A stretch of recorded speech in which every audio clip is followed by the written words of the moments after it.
Hey y'all, here it is. Tuesday, day after Memorial Day. I was kind of hoping to kick back and relax today after a long 3-day weekend of constantly on the go, but that didn't happen. I gotta go move a car all the way for somebody. They hit me up, asked me if I can move it. So I'm on my way out there to do that. But,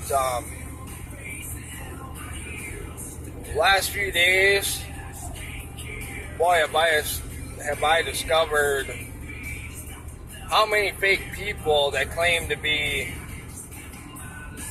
friends, but they use you for certain things.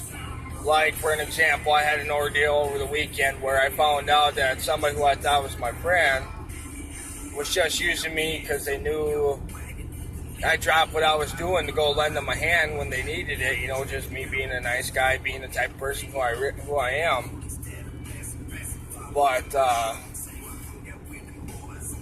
don't understand how people can do that, both men, both women.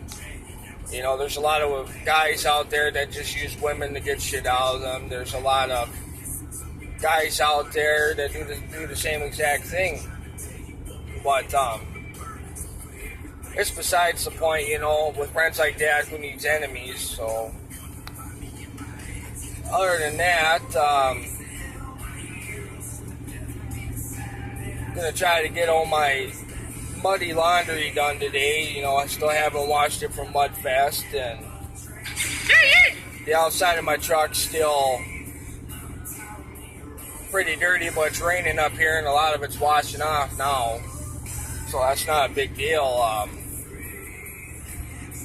Other than that, I'm getting my little girl again here in a couple days. It's back to my weekends, and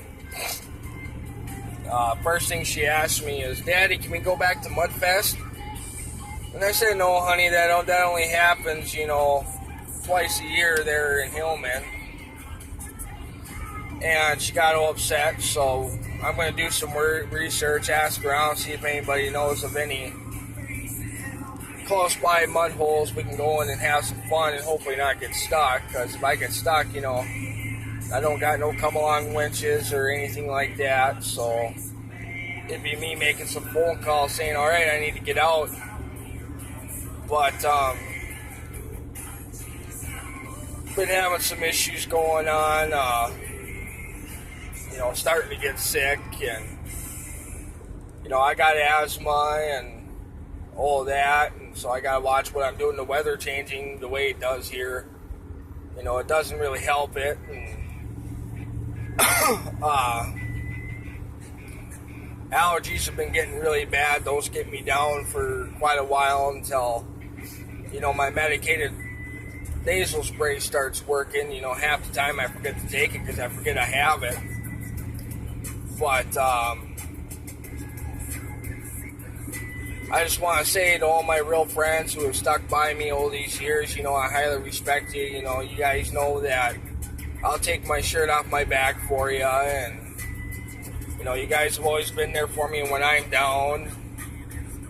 So I know one of these days I'll need help, and hopefully you'll be there to answer me. You guys know that most of the time I'll do things on my own because I'm so used to it. But that's besides the point. But I flew my Confederate flag so much over the weekend that it actually frayed so much that I only got half a flag. So now I gotta take my other flag and put it on that pole so I can continue to fly that around. My Don't Tread on Me has actually gone just fine. I know that I hear a lot of bullshit's going on. I've been posting a lot of stuff on my Facebook, about the Confederate soldiers for Memorial Day and all that, because they're veterans too. They were Americans that died in war. Yeah, it was our own war, but they're still veterans, and a lot of people out there need to realize that instead of bashing them. You know, it's like that African American boy that went through that cemetery ordeal, memorial. You know, I'm not really gave a shit about who was laying there, who it was for. So I hope they nail him for the cross for that. I don't care if it would have been white. I'd be saying the same thing. I'm not being racist about it. You know, but never in a million years would I thought I'd hear that. You know, it probably happens all the time. Doesn't happen too much around here. You know, because we really don't do an ordeal like that, you know, unless it's in a veteran cemetery or something like that.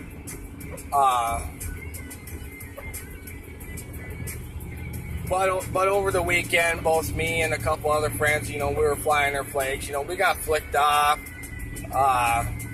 We were called assholes, bitches, pricks, everything under the sun, you know. And I noticed my buddies, they weren't hollering back, you know, so I finally rolled up to one person and we were coming up to a stop sign. I said, you know, y'all really need to learn your fucking history before you start flicking people off or calling us assholes and shit like that. You know, I've had relatives fight on both sides, you know, both Union, both Confederate. You know, the point being why I go with southern side is, you know, I tend to believe that y'all are freer down there than we are up here, you know. And, you know, I've read my journal, or my relative's journal who was on the Union side, you know. It was pretty hard to read and all that. Kind of seemed a lot like gibberish, you know, but they talked a hell of a lot different than we do today. But, man, from some of the stuff that I was able to read and comprehend, you know, it was brutal. It was a bad ordeal, bad war. Everybody knows that. You know, but the main problem is that, you know, when they try to teach you this shit in history class, they don't teach you everything about that. You know, History Channel covers a little bit of it, but, you know, the best people to learn it from are guys who grew up in the South, you know, heard the stories, you know, how it was then, you know, because I imagine things get passed on from generation to generation. You know, the memory will never die. And when you compare it to what they teach you in school, it's the complete opposite. You know, due to the fact that the liberals have told you it's a racist symbol, you gotta hate it. That's why everybody hates it. You know, the Africans American hate it because, you know, Confederates used it in, you know, the Civil War, and it's like, you know, that happened how many fucking years ago? How many fucking years ago? You know, but you don't hear as much controversy of what happened closer to modern time, back when Martin Luther King was, you know, doing his public speakings, you know, the shit about the gal on the bus and all that. You know, if you want anything to bitch about those days. You know, there's how many plantations down there, and what can you do about it? You know, there was a lot of slaves that got paid back then. You know, they were treated pretty goddamn good. But you guys focus on the bad about it, so that's the way it is. But I'm almost to where this car is, so I'm going to end this video for now. I got to concentrate on what I'm doing, and I'll talk to y'all later.